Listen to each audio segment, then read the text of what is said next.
nka school for baby anka ye say term no nka wo kotua be say 3000 and so na bibia ye free and NPP aban de ade sabayfo ana na ne nje ho ka no dompre ke bo mabu aye wo kurom ha adwuma o de mayen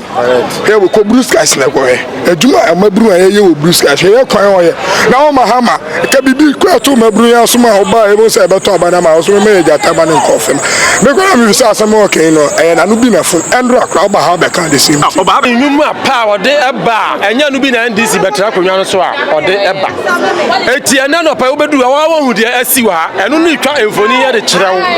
ese NDC eni tumi bia o Eastern region aha eche se etire wo ho a utumi nko hye kotodwe eche ona mo franka no dompre no onyankopɔ to ni firi so no de ma aye ana yo yasiesie no the politics air tribalism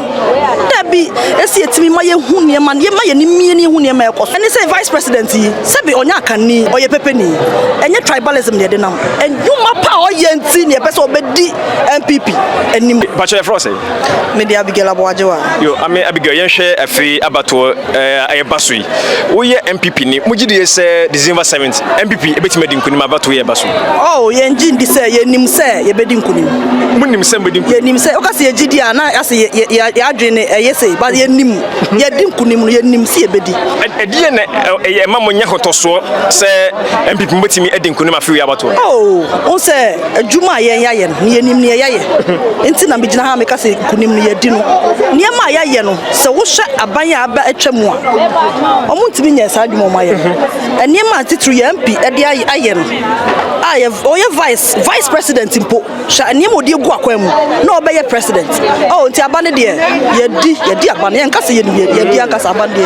wo hwe eye campaign messages ahodo a eye meka se NDC for kra de atu akwam 24-hour economy ene enoma ahodo bebrebe campaign message ahodo bebrebe wo hwe mu a emu ho se bia Ghana for beji om campaign message na di asene MPP for de no makoto ba de amayero Mahama oh ene ye ka se ye si obi besi uso anka o hye wo ma ena ye se ka so be boa wa hye ne ho ansa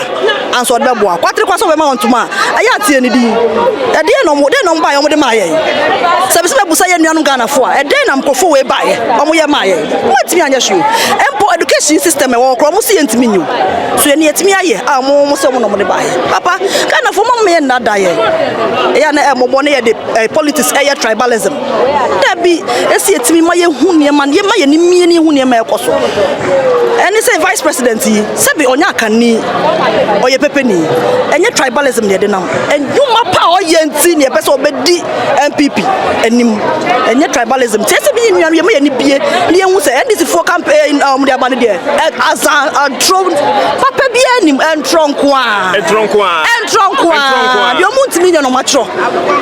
the NDC fonti minya no matro me say de omuntimi nya no eno no matro enti ye to ba ma NDC fonti minya omu message me say omu fa ye nkosi hwe ye benu ye ho papa ene na Yesu mra preko NDC be ba de Yesu mra me say Yesu mra oh wow that's but ye hwe eye MPs no so aside yewra eye Frank Anodompre ana say honorable Frank Anodompre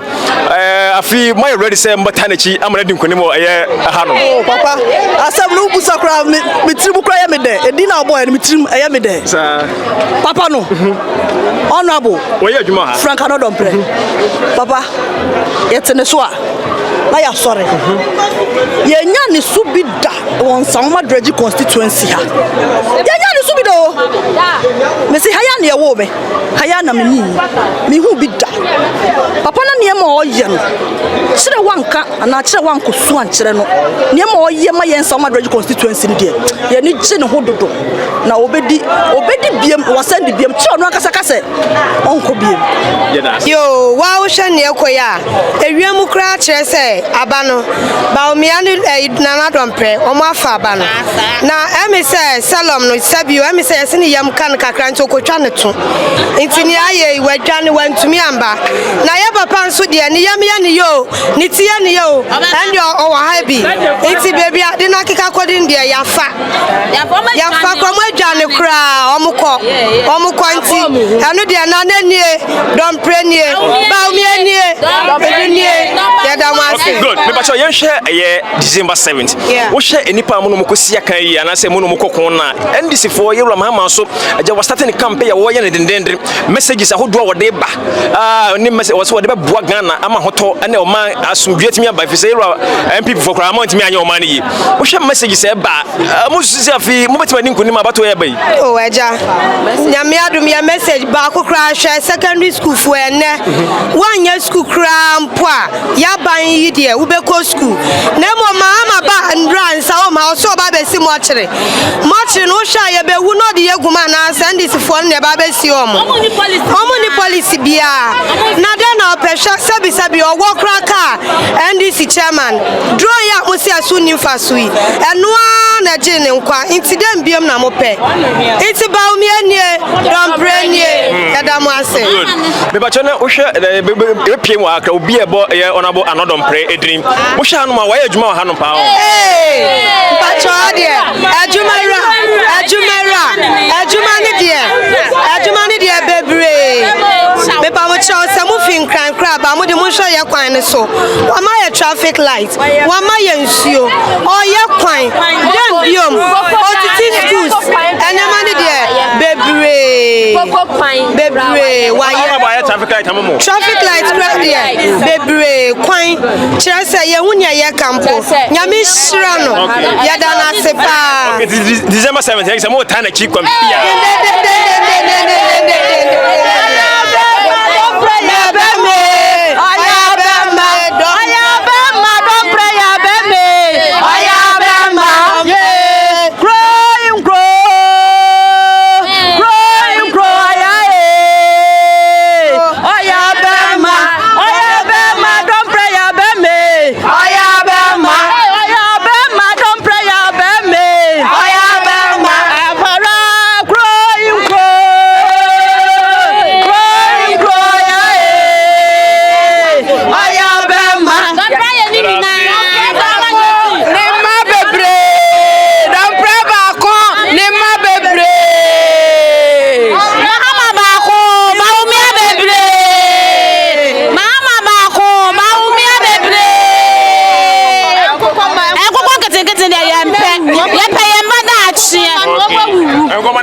yewla Mahama ne campaign message no emo ya enkoye ma atonso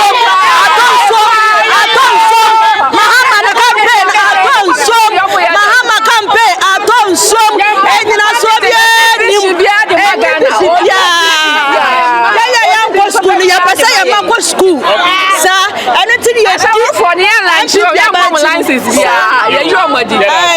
Opani wanu hwam wakasa na nadwuma dia yakoso nyina media me say asampa yetia good NPP aban wo hwe ne nwuma pa ode eba enya no bi na NDC betra konwa no so a ode eba etia na no pa wo bedu wa hu dia asi wa eno no twa emfoni ya de kirewo ese NDC eni tumi bia o Eastern region aha eche se etire wo ho a utumi nko hye kotodwe eche ona bo franka no mpre no onyankopɔ to ni firi so no de ma aye ana yo yasie no akwala me bisa wasamba akopɛ aso me metumi ya bisa won se wo de hwe so wadi adua na wagugu sunsuo saa na dua na tumi asole na dua na so aba na nda wujo se yenkotwa dua no ntontwene ne yensa nko dua foforo na nyambia se edua na fifi biem na ewu ane ane dan eti ye die sama dua gidie ona bo franka no pre kura mu se etwe ye kura ni mu ana fi we so no onyankopɔ so to Bawumia no de na ba to asasi so no de na ma ye etame ya campaign no ye mele uyi obiti candidate bia ba oman Ghana fresh obre na so Bawumia okoba bia nipa tudi na chi okoba bia nipa tudi na chi e kire se NPP akwa na kura policy a mimenya so for so minu ebenya obi ebenya December 7th NPP wa policies na NDC papa bi akra aye possible adia no aye possible eche se ene ewiase na aye wono enye se me tena ho and obi tam 10 million 20 million ma kwa say obedi amana sa na mo obi ma unim dia ba fa so dia ko pesika no ya ba e dia ba obra na nya eti sa digita no enu ni nim dia na Bawumia de be stum Ghana fo na wo so afa ho na wo so dia didie na nya say Mahama ne ma na o keka ne de akura 24-hour economy me pa ucha wo aga se so na no pa e be gina akwa bra ya bele eti betumi ya adwuma free sa tamia akosi anajo ansa na dia so ya sa o ye bia na obi so ba baby na ho fa sa o ya no bi so baby na najo no agasa no ye agasa no o man ga na tete ye no ye betu ya adwuma najo de okay ebi ye adwuma du ba bia ya bra ese koda eti so unu no so oba 90 so bi ndu e ko 90 na sa de chia aya hwe nanim se de ni pa bia na agasa hwe se de ono agasa ote eti sa 24-hour economy de me pa cha atol sum coming December 7 adia me che se NPP fo be pie akotu aba fi se do so sin wo mo se NPP fo se ye pie akotu aba ye do so sin wo mo eti se ye pie dia NDC omu ni to me bia omu ni to me bia na me ka cha NPP fo se we simple mathematics aye 1 + 1 is equal to Bawumia and Dompre. Okay, right. I will go so mo ji agenshire and I say agenshire no wa hanom wo ba umbeta mo honorable achi meka say NCC debate ekoso Nsawam Methodist Church Arna Samra the party e be PMI de jumadi bremo at the party so we done ekosi ajima NPP amanyo kono wonye mokoko be bia de Ghana omo CHS infrastructure school at 9 districts and each factory no they say nyama bebre omo ya eboa me enye say me probia semtina me di na chi o ba wonuma papa obeye ene na be ma support o is NPP amanyo kono wonye mokoko de Ghana mai eni say ye gi e best support me ya ho de ne bibia the 7 December number 1 we ya de Bawumia fa don ganso afa obi enu obetina de afiese ni na yeko so wo hwe NPP aban so so NPP aban bia ba o wade bia odi gya ho a yenwe mfi da biara da enchiri manyina ba beto ye papa kofo ba ye ana odi fi ye kan say insurance ba ye me am gira we yi sa ta me koye operation e wa wom me be fie me di 4 days for hospital me be fie me tia 4 cedi 80 pesos 4 cedi 80 pesos me be say 4 cedi no e say sa ta me 4 million e skapa tira me say 4 million e to mo ka me am shemi ana mo say wo de 5 cedi bra ne ma on sisa ana me ma mo 5 cedi no mo ma me 20 pesos ana me say 20 pesos me de ya dey mo fa and sa health insurance e jiro wa be people sa brain yam papa ya kan say nanado anso ba ye no ono so di free HSS anso ba abadum Ghana me am jewe ma sa nyamfa so wo so a me ba ko wuram enne sa mre nka school for ba bia nka ye say term no nka wo kotua be say 3000 anso na bibia ye free enti apipi aban de ade se bayifo ena na ne nje ho apipi de se bayifo me ka me chiro bayifo na ne nso ade enti bayifo na ne nje apipi aban ho esan se apipi aban bia ba obi aho tono na apipi be di so a Ghana emutu se from Ghana be di NPP so a o se o man ni mo adu ankasa NDC ba winti abato ya ye betuwe yi me se NDC akase wo mo declare wo vote wo mo dikaka NDC fa akase wo mo declare wo se wo wini etu obi opa asumdie eni enti NPP abai de asumdie nkoa ne ti ye ne je ho aye pese ye nchirima so beto aso nye wo mo yama enya ye papa na na do aye ana ye pese ye papa Bawumia so ye hwe na ho brasie ene ojuo ene se ne papa de ye adwuma ye nim se ye papa na na do de na obeye no obesa to aso ade bia be ka ho no no so ni din aka asase so enti afia bato yi de 2024 yi number 1 asuru ho enkwahwe asie ho no wani so abiru asie ho no emusuo ni esan na ho sa wo kwato aba na 7 December mesram enhwe baabia enkwahwe asie ho enkwahwe baabia enhwe mfifi ho wo de odu ho so ho abam na akọ baabi na wutiri mo ayo dada So what they get to be? We share our campaign for BDB. Who said the Namamu Sikoye. And a month for a castle will be a service of back on Janus Gran, Obu Ghana, and Wamabuni, and then Sebi. What can't she imagine what say a year? We share some at a medium for dinner on Pacho Utibia. One year on the same. Maybe dear, Obi Obaka Sebiano. Nami would your person what Chira say. And then we are in a new. Send will be per se, and I know about 4 years. I send your Tony name, your Tony San. I am me who said, be a dinner for more. And to me, sit that. If you have brought your crown and sit that. It's in any man. She says, when I will shut sooner from Saya Juma. Now, we did young papa for the year Juma Bebre. And until I am papa, Nanado so by and one who's in a conya debate to us. So a year, your man. Say, papa, I go for by and one may be beer. And I papa by in another by and quite to me. That's what one papa near 1 year. No, so by and on also back to us. And your papa, I perform your baba Nabaso papa. One on the bay and Yama Cassia by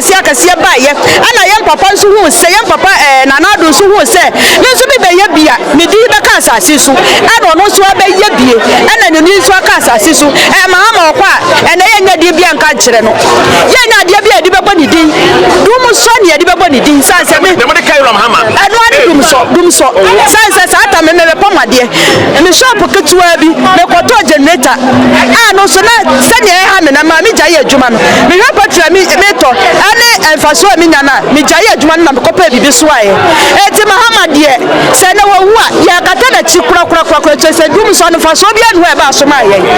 Dumsania, the Kaino. Nayamane met Biam. Emma and San Fan, which I'm at Yaso. Some 4 years in a papa Nibedian, Yanudu a day by yet. Well, my sister Gana Sika Guamprum. No idea what did in Kakra. And Yamane Mane, or Chiraka home. And to function it to Musa, but to any dear. Oh, Nane, or Chiraka home. Number 1. Metro my NPP. If it's free education, you're boy. Way,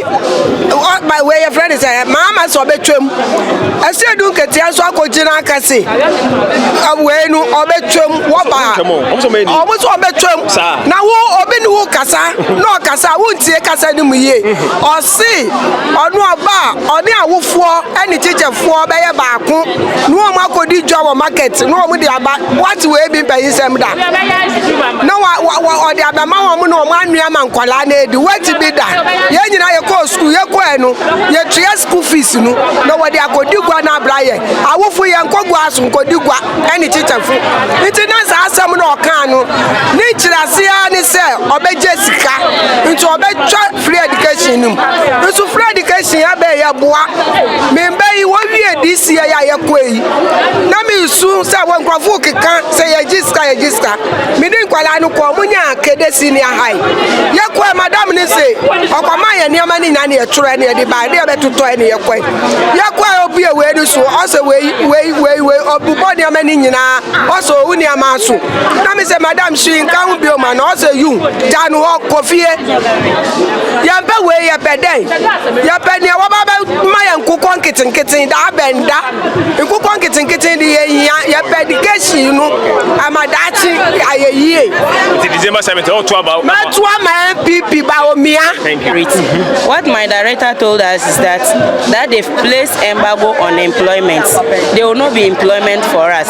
And since 2014 up to now, NAPCO came and rescued us. Because through NAPCO, some of us, we became entrepreneurs. And then we are now on our own. So what I'm going to say is, when you are going to vote, you should think and think twice. You don't think about what you earn right now. Think about the future, and then the future of your children, and then your children to come. So the only advice I'll give to Ghanaians is, when you are going to vote, don't think that maybe NDC is this, NDC is that. Just think the one that will bring policies, or the one that will bring things that will help you and help others. Me, free education, I completed had SS before free education, but my sister's children and others family members, they also passed through free education. And friends, some of my friends were complaining that if free education came before Quran, by now they are also SS leavers. But because of school fees, me, I nearly not go to SS because of 70 Ghana cedis. Wow. Those days, yes, 70 Ghana, my admission fee. Which year? That's 2006. Oh, okay. So what I would say is, we should think and think very well. You shouldn't just say, because I love the party and whatever it is, if it's good or bad, I mean, no. Think what will help me and you. That's. Thank you. MPP di mi woman. Woman MPP. Kura. Sir, I didn't know the MPP guy. Na me pe MPP ne say. Me ye CS ni. Me colors no kura ye MPP colors. CS for color MPP. Yeah. If you say yen e no man ye just see ho CS for. Enti me dia me colors ye MPP. Me do. Say what the otati akura wo ho na wo de ne sha MPP atare a meto am otati ya. MPP for dressing 30 akura de ba. Oh, okay. Me can be meto am antati ya. Wow. You. Toma era Mahama da toma antati ya. Oh, okay. Ada me say yes sir. Ye hwe MPP adekudi ama ope omunyuma e de na fi wo hwe so e de akoto bade amomu de December 7th. Me yokurasi ni tu pa. Me kurase enam MPP MP so o ko ta ye pay enam do so e ma nya light e wo me kura nyina me kura wo fra so tuwa ko ta nkurase bi mu light wo ho sesia obia wo light kire ne a wo mpese wo pese wo tene kura wo ye ne kura mu ni ya wo so ba ye bi wo kura wo e se wo pe fridge a batimi ato bi akwa kura wo fan ya bato bi akwa den bi am na pa wo mpe enu asa wo ye wo kuya na se wo pese wo tene kura wo nko ya de wo batimi se light aba ho ne a wo pe kura ma wo ba kura ma wo ba ye no e bia ba kura wo den bi am impuntu duma na enko so na so me je de se yam papa ba bi am dia impuntu duma e bi ba kwa kura wo na afa bi am me hwa me am gina we se wo ka ache mota ma me fo a wo ma kwa ache mota me ba otusu ya biesa wo wi ache mota free ade a me ya ye shito ene ne hu niama na se kura no se free na ma se wo kwa obeto o ye se niama dan ti biam na me ka se free nye free de ye papa ena afei me papa don pray you wa hai papa no just me ba kura 4 years o ti ni din na no ho popo papa me ban some be 20 years ni na me hwe na papa no oja o yo bi e ti se what to abama no o wa ni suade hu obua emebu obua nkokora obua mrewa just papa no wo do o wo tsema enti se what to abana ma yam papa na dompre Nsawam fo momma papa no hu se me odom no mo so mo da no saa but you share December 7th about 2 years baso yi Mahama the way we see a born to our high mujire se moti madi nkunim December 7th oh boss Mahama o fine eba untimi ma o mabiem e won Nsawam ana sen o se the whole Ghana ni o mabiem da boss Nsawam nkuntimi nkunim aha kro mfa na be de che serem kro wayera no no mu da boss se se me mabura mi gina we e mabura mi gina we e se waba na wo so pe bibi pa de amame o mabura mi gina we a wo so be ba mi jata e na nkokoma me de koye ya na se de mompe nkokoma da ke franka no dompre ke bo mabu aye wo kurom ha adwuma o de mayen ke wo ko blue skies na ko he adwuma maburu aye ye wo blue skies ye kwan o ye na wo Mahama ke bibi kwa to maburu ya so ma ho ba e bo se be to abana ma so me jata ba ne nkofem me ko na mi sa asem o ke no e na no bi na fun endro akra o ba ha be kan de sim o ba ha be kan ase de o me jata ma ne nkokoma nipa wa ko bi ma fridge ni de ko ya den ye ba se munya na ha no no ye be ton pure water okay e di boss nka ye wo a ka wo hwe abato no beto amahan ye jata ma any education open den me Mahama ba so no madwuma say ye dum asemi na beka dum so na ma Ghana music artist ebufu Mahama o di nko fa mo ba I am confirm na mo almost set to go about ga odi nkukọ manager tani nkukọ bu na policy bi odi ba dey o dey blay ye ba dey ma mom abato no mba biem da o ma power biem da o mba biem the policy bi enter klamo Mahama policy bi enter klamo uni mi bi education go school now the fancy agriculture kra na be ya at least fancy o dey nkukọ mana ba na se wan we nya education anka ho na ye fancy uni mi nimdie bia ba agriculture o be na ya farming utimi ba Bawumia ne honorable Frank anodo mprese education is the key obi ansu num say education is the key to everything everywhere baby obeko bi education so what they say it education ebe de ebe bu ayen ye pe nkukọ ma o ye pe jata o ye drivers say won sa wo mu ha ye drivers say won sa wo mu ha ka papa tu ya suma wo so mama ye jata ma ne nkukọ ma ye de won drive oba o me ya na sisa ma fa ka no don pressure na ma ya na sisa ma free dances insurance ba wo be twa insurance and then utifie kwa utimi to prepare ono Mahama utifie to prepare so utifie to prepare etu we am pede degeta ope NDC na friend debater you are so dwani o wandwani o wo na wa friend NDC ni debate no se won wini ana minim ne how NDC ni betena wa just bisa ne say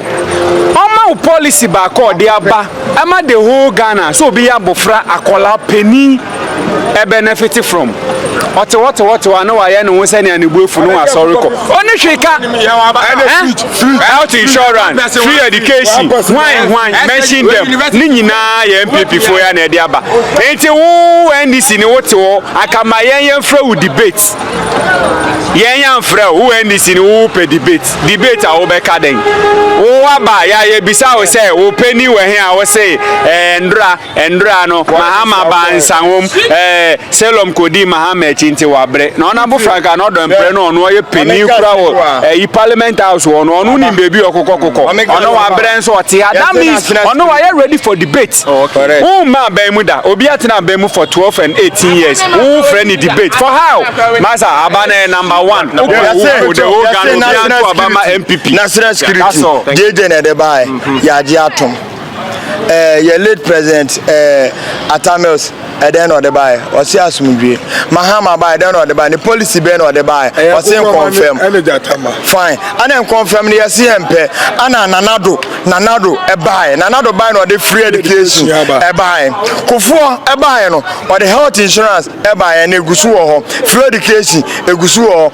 or the say JJ buy or say or the saying we for odo mo buy some gusu ho no so what they say sisi awon policy ben na dey ba also dey nkokwa nkete na dey dey ba what they say Bawumia to say or the day digital education digital or dey ba ewo ho eduma what they say policy ben pa na wo dey aba dey policy ba ko pe o eno pe so mo be say ya dey say omo mo policy ba ko pe omo ba ye no omo betena so ma ye what they say omni policy bia free education nanado dey aba kofo buy or the health insurance aba Bawumia so ba or the say digital eba be kan or the free education free testers for them what they say it policy be mpa na momo dey aba no dey hia menya sure say Mahama be tira ba ko because say we din sa one penny or him penny kwa wadi na tem ade say no me wadi na tem because one man funyina ba betena so mo kan TV na mi shama the party TV na mi shama I no don pre no vote no Bawumia no vote no Bawumia no vote oh about when the NPP for any problem kra one time you find one touch kra because you see Bawumia ne nanado adaroma any problems SS free ni ade enyo bia ba na timi ko school first okopo bi ba osirem di na ba sesia no wanya because of SS free ni sesia wo kwa emu ayedin so benya obi ba say obede wo de be ba betra won chen onti so bia ko school na TV di na yi advance no so no ama say youth no ye kwa ye insani juma because isuya carpenter electricals near the adintama or mine my day ama mine my day oh I say oh mine my day so 1 year juma who need it aha this all 1 year juma no mudidi every day for petro boy but okwa juma kwa dia udu akra se ni bagu se you benya bia fa ba oba so ko ba bia so awotimi nya profit kakra Kenya December 7 MPP bedin ku massively ya tunu boom but guess ja abatwe e ba so minu MPP mo bon to wa hanom mu gide se December 7th we ya na mba ha mu di asaye yi ne mbeti bedin ku ni ya abatwe e bai me se o hwe adwuma yewura na narodan kwa kufuado waje dwumaden a wabode ama man Ghana a ya nomfo enam abonten etutu mfuturo gu nkofo ani sebe enyanum Ghana for o ma yani na ho because NDC for aya man boyefo o ma nkofo bi a o mu ni bi papa bi ade ma Ghana se e kase policy a o mo ba ya na ehu policy papa bi a o mo de aba o ma yi mu a se bi mpo o mo fi aban so a ya de be ka o ma sem but to show bit say yewura na adodan kwakufu ado anya kwa free senior high yi o de aba mobro wa bi baby o wa kura bi ase wonya so mfaso so NDC 4 years say ontimi nye so afedo momo nam say omomo ba ombe ni ye university afedo am the private schools eba be kan nipa bi so ontimi fo ni ntu so because me ndada fo omba dada e say tumi na omo pani nti no omba dada omo ni ade papa bi ade ma youth meti sabi mebu na ya ba no moma ya adwen one person one free and now no na 7 December uko jina da kanima hwe number 1 baby osono no eda no setim wonom na akufuado ene na aban ento aso ya papa e ma Ghana madam ase. A very big hello to all our lovely Taptap Send customers across the world. We appreciate you and we say a big thank you for supporting us and sticking with us all these years. You are the reason Taptap Send is there. And you would know that right now, you are not able to use Taptap Send to send money to Ghana. The reason is that the Bank of Ghana has suspended our local partnerships with banks and financial institutions in Ghana. That means that we are not able to send your money to Ghana right now. This suspension is to do with the wallet product, which we Taptap Send launched in the UK and Europe. The wallet product is licensed by the regulators in the UK and Europe. It is legal and is totally compliant with all the regulations. Bank of Ghana, however, have some concerns with the wallet, which we are working really hard to address. So for now, they have suspended our operations in Ghana for up to a month, and we are working to do our very best to reduce that suspension as it stands. I will say though that the wallet product is legal in the UK, like I said. Your money is completely safe and protected by the laws in UK and Europe. So don't worry about your money. If you have money in the wallet, it will still be there when we come back and it will be safe and secure. This wallet is innovation from us, and we hope that we can resolve this and continue to serve you, the Ghanaian diaspora.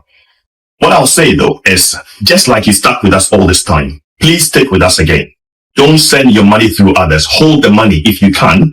and send it in December, because we are coming with big promotions, we are coming with big giveaways, and we are coming with good rates to allow you to send money to Ghana and have more money for your loved ones in Ghana. So please stay with us. Your love help us build Taptap Send to where it is right now. Your love and your support will continue to help us come back from these issues and continue to build Taptap Send. Thank you very much. We love you from all of the Ghana team. Please keep supporting us.